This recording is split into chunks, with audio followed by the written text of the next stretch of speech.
सभी उपस्थित महिलाएं और पुरुष, जैसा कि ये बड़ी खुशी की बात है कि एनएचपीसी बोर्ड ने और एनएचपीसी मैनेजमेंट ने निमोबाल्को और चूतक पावर स्टेशन को इस बार सीएसआर कम्युनिटी के लिए एक गंतव्य स्थान चुना है और यहाँ पहली बार मीटिंग हो रही है। ये हमारे लिए बहुत बड़ी गर्व की बात है सर। इसके लिए बहुत सारी क्योंकि वो जिले में पहली बार पधारे हैं, उनका हम स्वागत करते हैं। और आज हम अपने जो अतिथिगण जो हमारे एडमिनिस्ट्रेशन से और काउंसिल से आए हैं उनका भी स्वागत करते हैं कि उन्होंने समय निकाला और हमारे माननीय अतिथिगणों के जो उनके सामने जो हमने ऑनर में जो आज रात्रि भोज और कल्चरल प्रोग्राम रखा है उसमें उन्होंने शरीक हुए। सर्वप्रथम मैं श्री विश्वजीत बाबू साहब जो हमारे डायरेक्टर प्रोजेक्ट एनएचपीसी हैं उनसे आग्रह करता हूँ कि वो कृपया हमारे अतिथिगण जो काउंसिल से और एनएचपीसी से आए उनको सवाल और मोमेंटो देके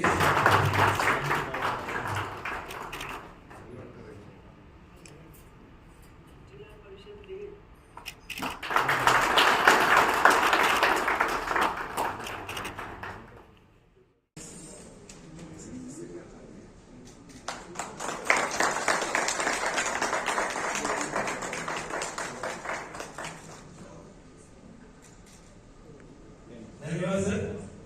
अब मैं इसीलिए श्री श्रीकांत बाला साहब से निवेदन करता हूँ सर।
क्या क्या और प्रोजेक्ट्स आएंगे इसमें? देखिए, एनएचपीसी का जो योगदान है वो सीएसआर में बहुत ज़्यादा बड़ा है। और जैसे लद्दाख में हम लोग विज़िट करने आए हैं, सीएसआर के जो भी हमने काम किए हैं उसी के लिए हम आए हैं। तो हम ये चाहते हैं कि यहाँ पर लेह के अंदर एक जो प्रॉब्लम है वो प्रॉब्लम है ऑक्सीजन लेवल जो कम हो जाता है। तो उसके लिए हम हॉस्पिटल में एक हॉस्पिटल हम आप सबने यहाँ पे जो चेयरमैन है उन्होंने इसको टेक ओवर किया है, अडॉप्ट किया है।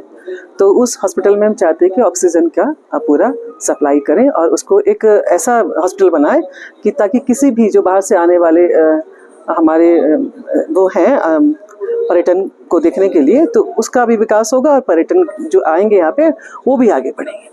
मतलब उनको एक हेल्दी एटमॉस्फेयर मिलेगा और उससे क्या होगा कि जो लद्दाख है उसकी इकोनॉमी में भी बहुत ज़्यादा डेवलपमेंट होगा, उसको राइज करेगी उसकी इकोनॉमी। तो उसकी इकोनॉमी को वहाँ पे रहने वाले जो लोग हैं उनके लिए हम एक अपनी रिस्पॉन्सिबिलिटी को समझते हुए हम ये चाहते हैं कि जो भी हम कर सकते हैं इसको आगे बढ़ाने के लिए, लद्दाख के लिए, वो हम करेंगे। एनएचपीसी इस बात के लिए प्रतिबद्ध है। मैम, हेल्थ सेक्टर में एनएचपीसी ने पहले भी हमारे शायद में किया है। हाँ, किया है और आगे भी वो करेगी। उसके अलावा हम ये चाहते हैं कि जो यहाँ का हैंड वर्क है, हैंडक्राफ्ट, जो उसको हम बढ़ावा देने के लिए चाहते हैं कि उसको हम सहायता करें ताकि जो देश में यहाँ से बना हुआ जो सामान है हस्त निर्मित वो जाए वहाँ और उनको चाहते हैं कि इकोनॉमी बढ़े, इसकी आर्थिक पक्ष मजबूत हो। आर्थिक पक्ष मजबूत होगा तो मैं मानती हूँ कि लद्दाख और राज्यों की तरह ही विकास करेगा और उन्नति करेगा। सीएसआर के थ्रू एजुकेशन में कुछ प्रोग्राम्स? हाँ, जैसे हमने यहाँ तो अभी मुझे जानकारी नहीं है, पर और जगह जैसे हम अरुणाचल प्रदेश में है, आसाम में है और हमने इसमें किया है हिमाचल प्रदेश में। तो जो विद्यालय हैं उन विद्यालयों के लिए हमने एक जो नई लैब है, नई टेक्नोलॉजी है, उस पे हमने पूरा ध्यान दिया है। और शौचालय हैं, स्वच्छ भारत के अभियान के अंतर्गत वो दिए हैं। और पीने का पानी की यहाँ पे भी कमी है, वहाँ भी हमने दिए। तो हमने विद्यालयों को भी बहुत हाईटेक किया है सीएसआर के माध्यम से। लद्दाख में कोई आपका ऐसा प्लान है मैम? हाँ, हमारा ऐसा प्लान है। जैसे मुझे जानकारी भी मिली थी कि यहाँ पर थोड़ा पानी की कमी है, तो कोशिश ये रहती है कि कुछ ऐसा हम लोग करें कि ताकि पाइपलाइन के थ्रू आम नागरिकों को पानी मिल जाए।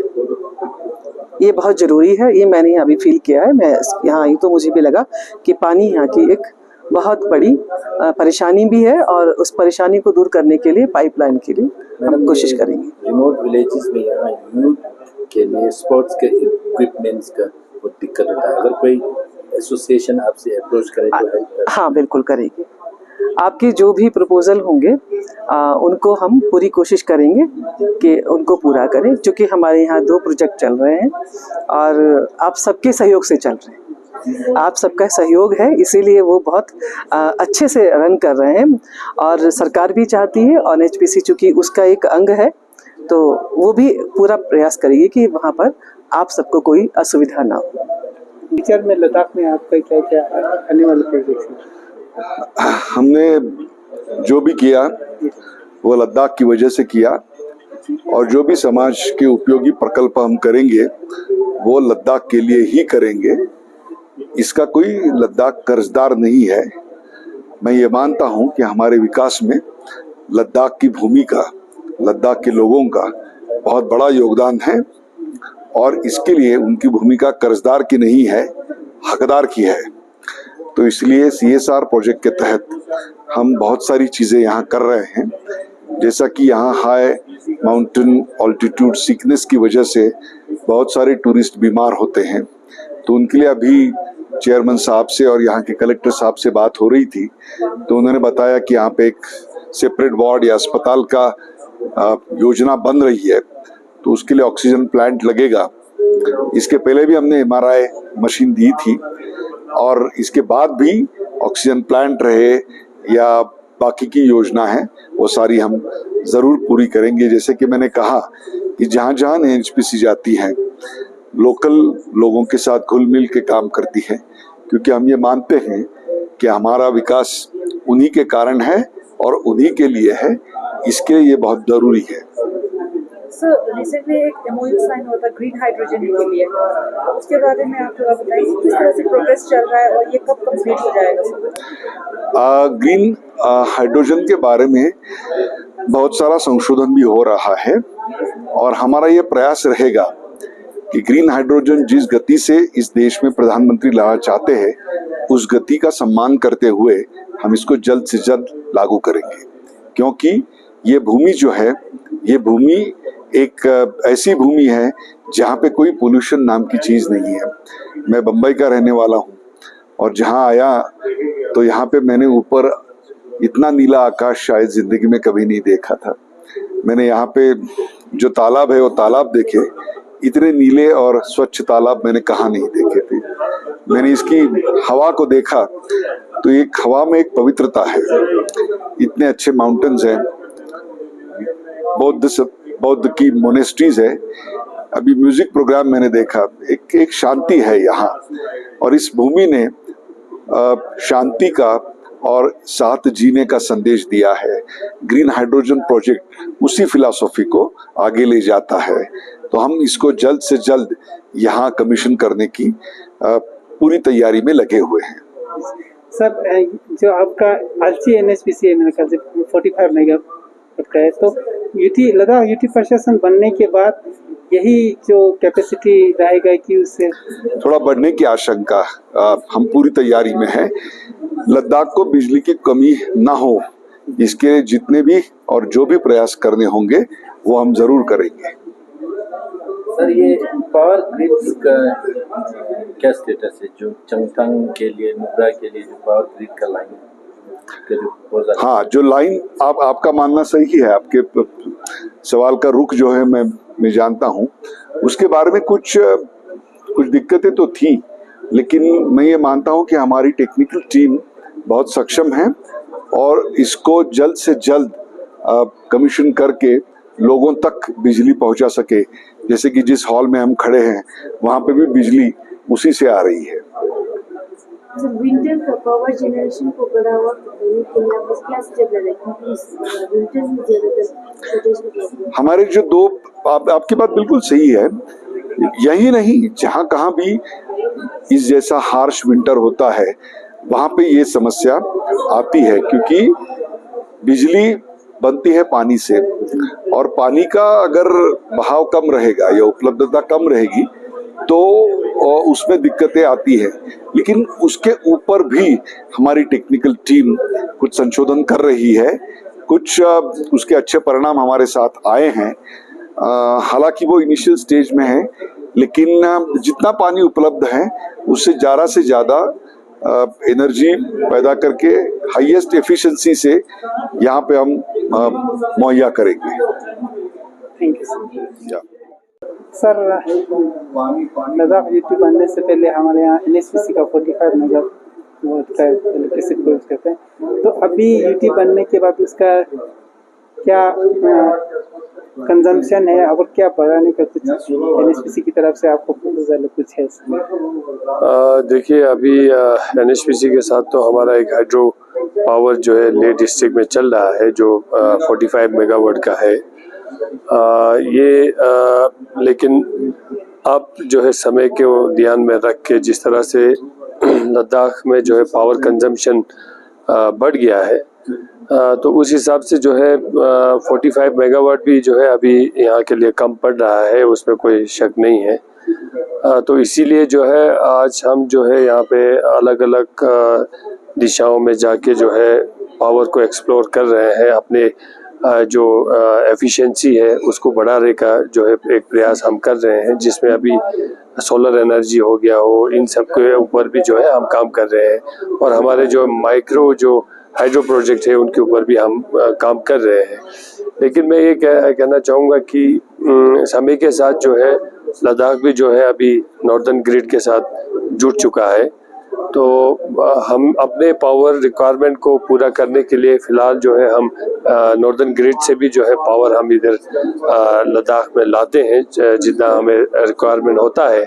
लेकिन फिर भी जो है लद्दाख का जो क्लाइमेटिक कंडीशन विंटर में काफ़ी चैलेंजिंग रहता है, बर्फीला क्षेत्र है और ये जो नॉर्दर्न ग्रिड का जो लाइन है आपके जो है जोजिला से आते हैं, तो वहाँ अक्सर जो है कुछ ना कुछ लैंडस्लाइड आ गया, स्नो एवलांच आ गया, इसके कारण जो है हमारे जो ग्रिड के लाइन को जो है नुकसान पहुंचते रहता है। तो विंटर में जो है एक हमेशा से एक रिस्क फैक्टर रहता है। तो उन चीज़ों को ध्यान में रख के जो है हमने सोचा है कि हमें अपने लद्दाख के अंदर जो है अपने एनर्जी को जो है उसके पोटेंशियल को बढ़ाना पड़ेगा और जो रिक्वायरमेंट हमारा जो विंटर में रहता है, समर्स में रहता है, उसको जो है हम एक सेल्फ सफिशिएंट बनना चाहिए। तो उसकी दिशा में बहुत सारे काम कर रहे हैं। हाल ही में हमने जो है NHPC के साथ जो है हाइड्रोजन जो फ्यूल है उसमें भी जो है हमने इनके साथ MOU किया है और आने वाले दिनों में जो है और भी जो है हाइड्रो जो पावर प्रोजेक्ट है इसमें जो है बढ़ के जो है दूसरे जगहों पे भी करने का भी पोटेंशियल हमारे पास है। खलचे में हमारे पास बहुत बड़ा हाइड्रो का पोटेंशियल है, नुब्रा में चंगमर साइड में भी हमारे पास बहुत बड़ा हाइड्रो का पोटेंशियल है, तो वो भी हम NHPC के साथ एक्सप्लोर कर रहे हैं। तो उम्मीद है आने वाले दिनों में जो है उन प्रोजेक्ट के ऊपर भी काम होते हुए आप देख पाएंगे। UT प्रशासन के साथ भी बातचीत चल रहा है, भारत सरकार के साथ भी जो है हमने प्रपोजल एक दो पहले भी दिए हैं कि इन जो है जो खलचे और जो चंगमर के जो एरिया है वहाँ पे भी जो है NHPC को जो है हाइड्रो पावर प्लांट डेवलप करने के लिए जो है उनको परमिशन दिया जाए करके। तो उम्मीद है आने वाले दिनों में NHPC के साथ और भी हम प्रोजेक्ट्स के ऊपर काम कर पाएंगे। लद्दाख में बहुत पोटेंशियल है, चाहे वो हाइड्रो में हो, चाहे वो सोलर एनर्जी में हो, चाहे वो विंड एनर्जी में हो। तो लद्दाख एक वाइबल एक UT बन सकता है जो पावर मतलब हम कहेंगे कि पावर का एक बैंक हम बन सकता है और जो देश के जो पावर रिक्वायरमेंट है, जो शॉर्ट कमिंग्स है, उसको भी पूरा किया जा सकता है लद्दाख से। तो उसके ऊपर भी जो है काफ़ी ध्यान दे के काम कर रहा है। हाल ही में हमने ONGC के साथ जियो थर्मल के ऊपर भी हमने काम किया है। तो उम्मीद है आने वाले दिनों में जो है हाइड्रो के क्षेत्र में जो है हम NHPC के साथ और बड़े बड़े प्रोजेक्ट के ऊपर काम करेंगे।